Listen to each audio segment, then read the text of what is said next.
इसलिए हमारी कोशिश है हर सेक्टर में कार्य को हम गति दें, तेज गति दें और उसके द्वारा पहले हम हर सेक्टर में नए अवसर पैदा करें।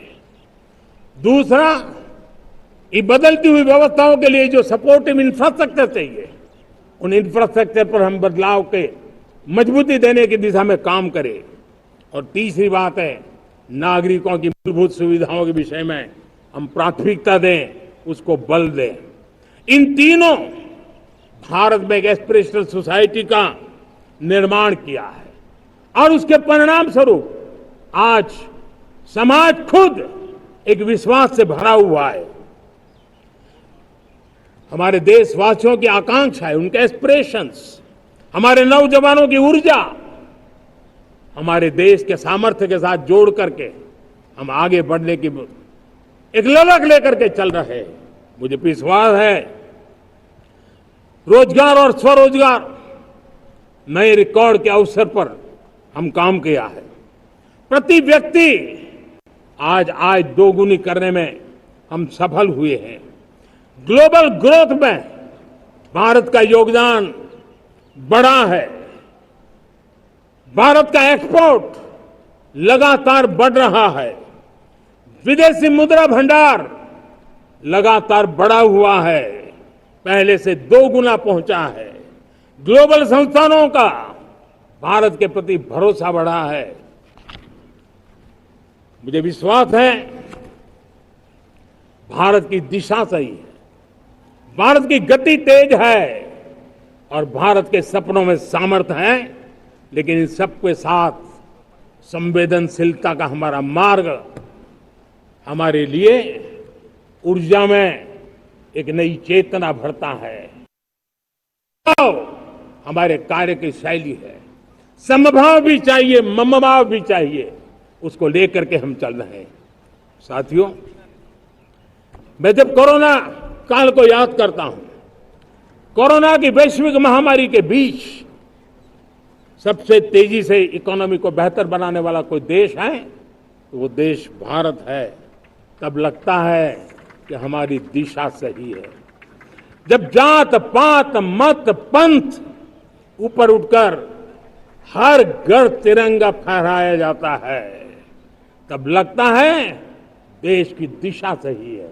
आज पूरा देश तिरंगा है, हर घर तिरंगा है। न कोई जात है, न कोई पात है, न कोई ऊंच है, न कोई नीच है, सभी भारतीय है। यही तो हमारी दिखाई ताकत है। जब हम 25 करोड़ लोगों को गरीबी से बाहर निकालते हैं, तब हमारा विश्वास पक्का हो जाता है कि हमने गति को बराबर मेंटेन किया है और सपनों को साकार करना दूर नहीं है। जब 100 से अधिक आकांक्षी जिले अपने अपने राज्य के अच्छे जिलों की स्पर्धा कर रहे हैं, बराबरी करने लगे हैं, तो हमें लगता है कि हमारी दिशा और गति दोनों सामर्थ्यवान है। जब हमारे उन आदिवासी साथियों को वो मदद मिलती है, पीएम जनमन के द्वारा उनको जो योजनाएं पहुंची थी, आबादी बहुत छोटी है लेकिन बहुत दूर सुदूर इलाकों में छुटपुट परिवार रहते हैं, हमने उनको खोज के निकाला है, उनके लिए चिंता की है। तब लगता है कि संवेदनशीलता से जब काम करते हैं तब संतोष कितना मिलता है। वर्किंग वुमेन के लिए पेड मैटरनिटी लीव 12 हफ्ते से बढ़ा करके 26 हफ्ते कर देते हैं। तब सिर्फ नारी का सम्मान ही करते इतना नहीं है, नारी के प्रति संवेदनशील भाव से निर्णय करते इतना नहीं, लेकिन उसके गोद में जो बच्चा पला है ना, उसको एक उत्तम नागरिक बनाने के लिए मां की जो जरूरत है उसमें सरकार रुकावट न बने, इस संवेदनशील भावना से उस निर्णय को हम करते हैं। जब मेरे दिव्यांग भाई बहन भारतीय साइन लैंग्वेज की बात हो या तो सुगम्य भारत का अभियान हो, उसको लगता है कि अब मेरी भी डिग्निटी है, मेरे प्रति देश के नागरिक सम्मान के भाव से देखता है। और पैरालंपिक में तो हमारे खिलाड़ी नई नई ताकत दिखाने लगे हैं। तब लगता है कि ये जो मेरा मम भाव है, हम सबका मम भाव है, उसकी ताकत नजर आती है। हमारे ट्रांसजेंडर समाज के प्रति हम जिस संवेदना के साथ निर्णय बना रहे हैं, हम नए नए कानून बना रहे हैं, उनको सम्मान का जीवन देने के लिए हम प्रयास कर रहे हैं, तब बदलाव की हमारी दिशा सही दिखता है। सेवा भाव से किए गए इन कामों का, जो त्रिविध मार्गों से हम चले हुए, इन कामों का एक सीधा सीधा लाभ आज उसके परिणाम के रूप में हमें नजर आ रहा है। 60 साल बाद लगातार तीसरी बार आपने हमें देश सेवा का मौका दिया है। मेरे 140 करोड़ देशवासी, आपने जो आशीर्वाद दिए हैं, उस आशीर्वाद में मेरे लिए एक ही संदेश है, जन जन की सेवा, हर परिवार की सेवा, हर क्षेत्र की सेवा, और सेवा भाव से समाज की शक्ति को साथ लेकर के विकास की नई ऊंचाइयों पर पहुंचना, 2047 विकसित भारत के सपने को लेकर के चलना, उसी एक संदेश को लेकर मैं आज लाल किले की प्राचीर से हमें आशीर्वाद देने के लिए मैं कोटि कोटि देशवासियों का सर झुका करके आभार व्यक्त करता हूं। मैं उनके प्रति नतमस्तक होता हूं और मैं उनको विश्वास दिलाता हूं कि हमें नई ऊंचाइयों को नए जोश के साथ आगे बढ़ना है।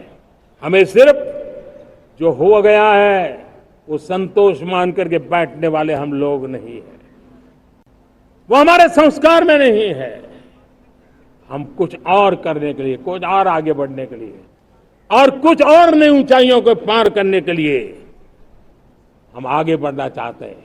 विकास को, समृद्धि को, सपनों को साकार करने को, संकल्प को लिए जीवन खपाने को हम अपना स्वभाव बनाना चाहते हैं, देशवासियों का स्वभाव बनाना चाहते हैं। मेरे प्यारे देशवासियों, आज नई शिक्षा नीति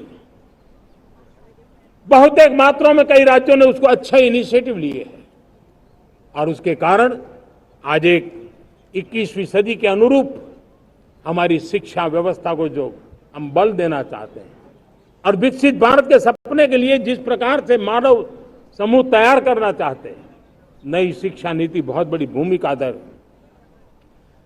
मैं नहीं चाहता हूं कि मेरे देश के नौजवानों को अब विदेशों में पढ़ने के लिए मजबूर होना पड़े। मध्यम वर्गीय परिवार के लाखों करोड़ों रुपया बच्चों को विदेश पढ़ने के लिए भेजने में खर्च हो जाए।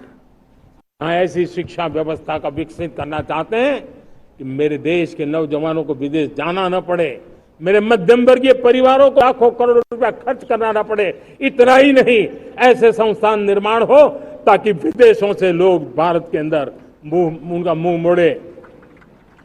अभी अभी हमने बिहार का हमारा गौरवप्रद इतिहास रहा है, नालंदा यूनिवर्सिटी का पुनर्निर्माण किया है। फिर से एक बार नालंदा यूनिवर्सिटी काम करना शुरू कर दिया है। लेकिन हमें शिक्षा के क्षेत्र में फिर से एक बार सदियों पुराने उस नालंदा स्पिरिट को जगाना होगा, उस नालंदा स्पिरिट को जीना होगा, उस नालंदा स्पिरिट को लेकर के बड़े विश्वास के साथ विश्व की ज्ञान की परंपराओं को नई चेतना देने का काम हमें करना होगा। मुझे पक्का विश्वास है कि नई शिक्षा नीति ने मातृभाषा पर बल दिया है। मैं राज्य सरकारों से कहूंगा, मैं देश की सभी संस्थानों से कहूंगा कि भाषा के कारण हमारे देश की टैलेंट को रुकावट नहीं आनी चाहिए, भाषा अवरुद्ध नहीं होनी चाहिए। मातृभाषा का सामर्थ्य हमारे देश के छोटे छोटे गरीब से गरीब मां के बेटे को भी सपने पूरा करने का ताकत देता है। और इसलिए हमने हमारी मातृभाषा में पढ़ाई, जीवन में मातृभाषा का स्थान, परिवार में मातृभाषा का स्थान, उसकी ओर हमें बल देना होगा।